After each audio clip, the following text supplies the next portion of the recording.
seen. That is terrible. And Barea is injured.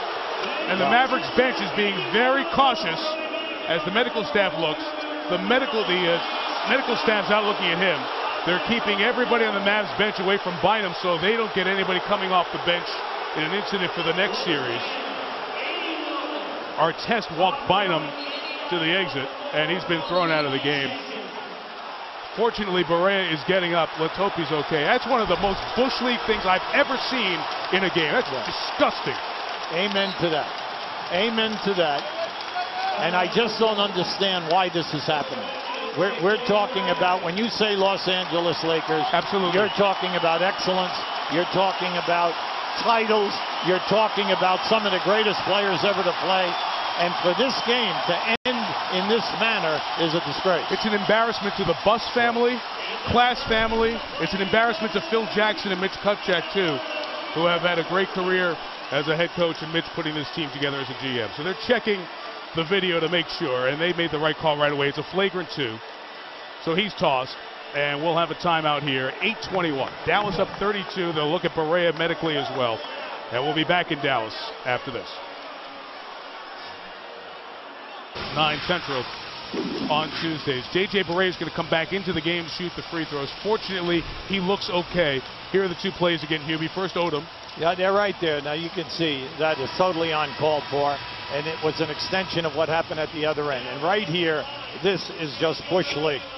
And it's going to be interesting of the referees' reports that go back into the NBA office and how they judge this, especially because when you think of Phil Jackson and his career, you cannot think of any teams of his that played in 13 finals that ever acted like this. Okay, now think about that. You know, you can say, hey, you might not have liked Chicago, you might not have liked the Lakers, except for one thing.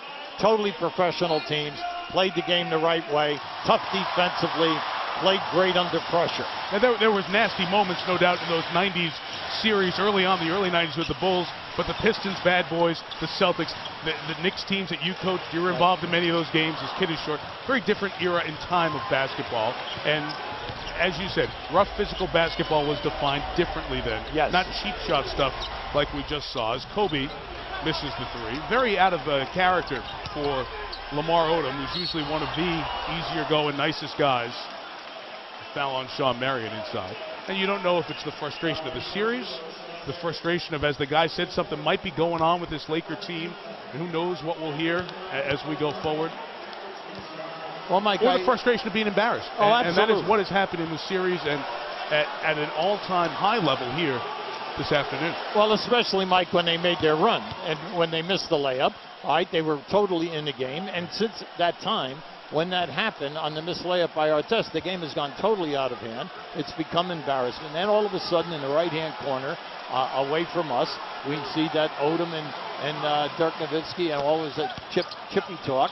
So that's why I'm saying the referee's report to the main office is going to be very big here in the fines that are going to be distributed to these 2 players. And not just the fines, there very well will be suspensions next year at the start of the season for these players. Obviously, the Lakers will be done here in about a half hour. Kobe at 13 in the first quarter, has 17 now. Sean Marion extends the lead to 33. Largest lead of the day here for Dallas again.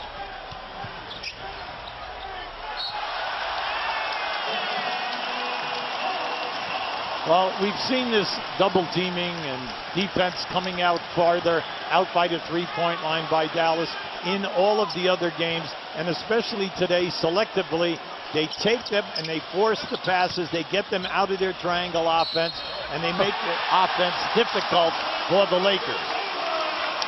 Great defensive plan by the coaching staff of the Dallas Mavericks, and it's held up because, I mean, I know that they're going to get more than 89. They got a shot at getting more than 89 because there's 7 minutes left. Right. But now we can understand and give Dallas a ton of credit for their plan over the 3 previous games.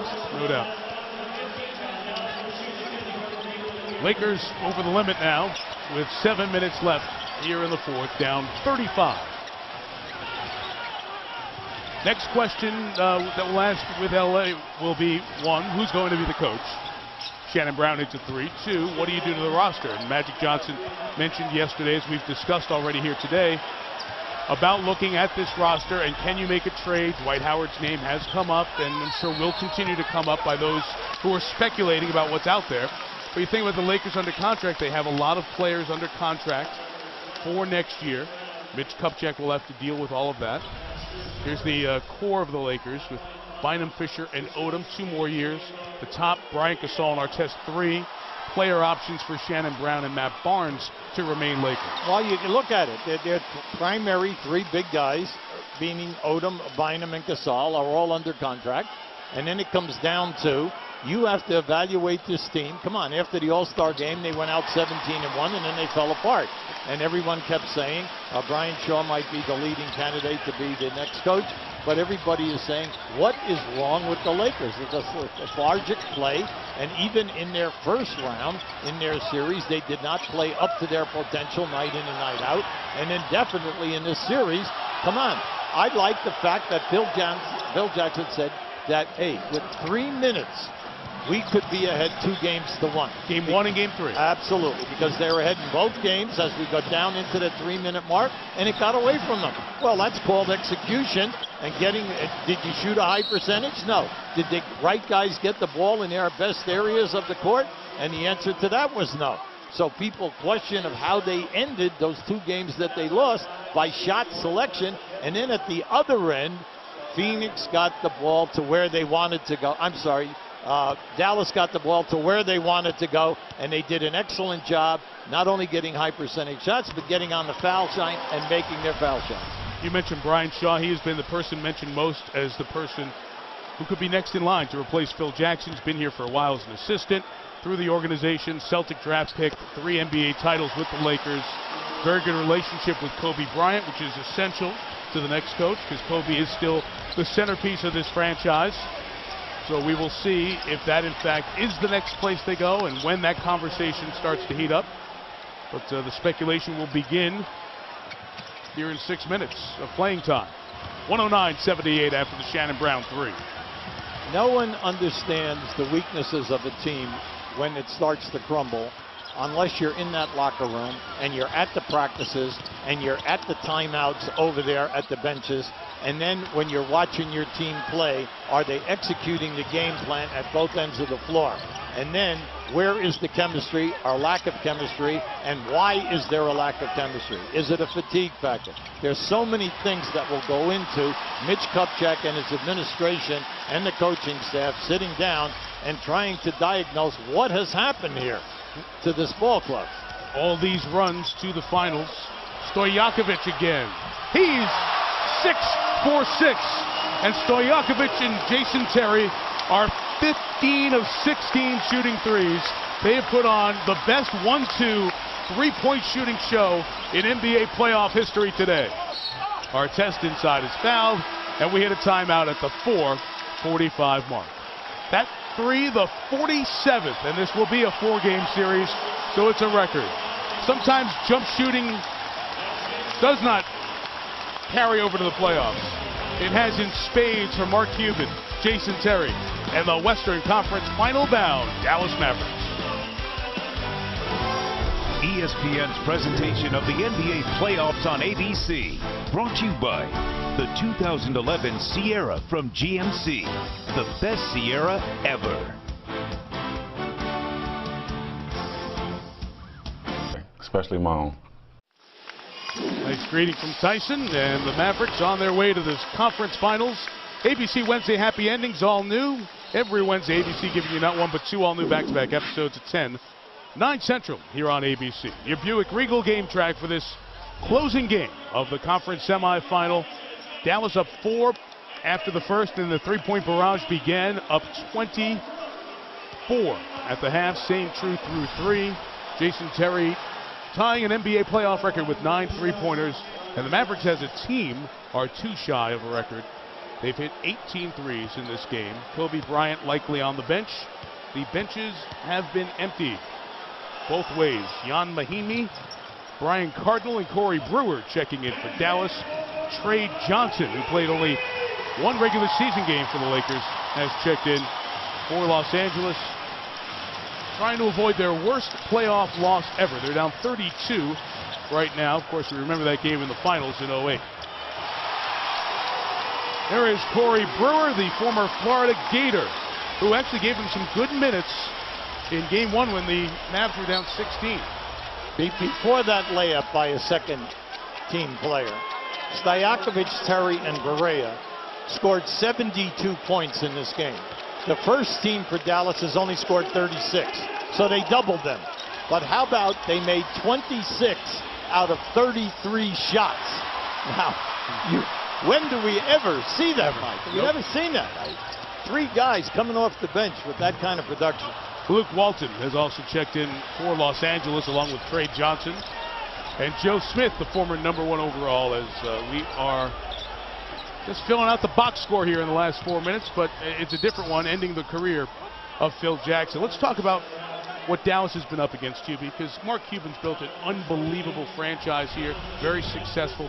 But look at the roadblocks they've had. They've had the Kobe and Shaq, and then the Kobe Lakers, and the San Antonio Spurs with Duncan, Parker, and Ginobili. In the last dozen years, only those three franchises have been to the Western Conference Finals, and the Lakers doing it all those times. The Spurs 4, and Dallas in 06 when they lost to Miami. And in that same time period, 3 teams have represented the West. 9 different teams have represented the East. So the Mavericks are really darn good.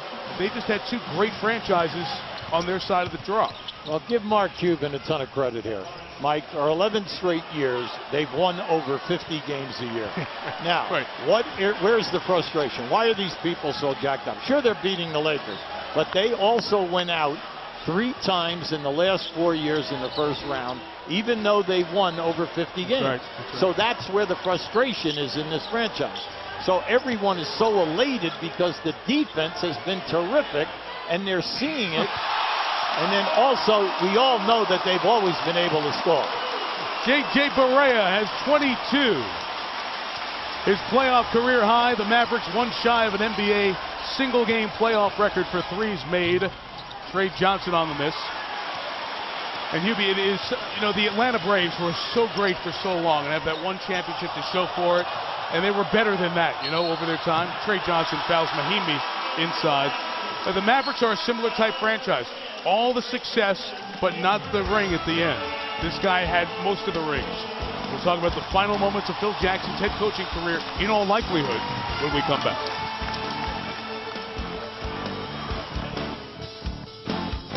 And as Phil said, they put down their adult lives to come here today. It's sensing that it might be the end of one of the great coaching resumes in the history of sport. The 3 championships with Jordan and the Bulls, and then Michael took the 2 years away, came back, and another 3-peat.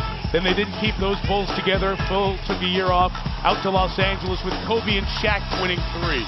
And then, after Shaq left, Lakers struggled. Phil steps away for a year. Rudy Tomjanovich comes in.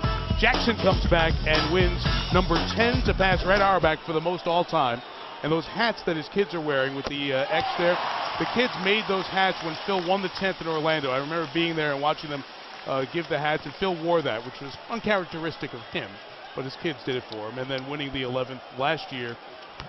And now the end, and there is no way you would have thought that the end of Phil Jackson's head coaching career with Jordan and Pippen and O'Neal and Bryant and Robert Horry and all those great players would end with Trey Johnson on the floor for the Lakers, but that is the way this sudden, shocking finish has played out. I think, though, when you look at Phil Jackson, it's 20 years of coaching, 13 finals. That is a staggering stat. Then you add the 11 rings. And when you look at him, he was a great organization man. He surrounded himself with excellent coaches and good teachers, starting with Tex Winter and Johnny Bach and Frankie Hamlin in Chicago. Then he'll be referred to as a great communicator and salesman, because not all of the star players that played for him were enamored with the triangle offense.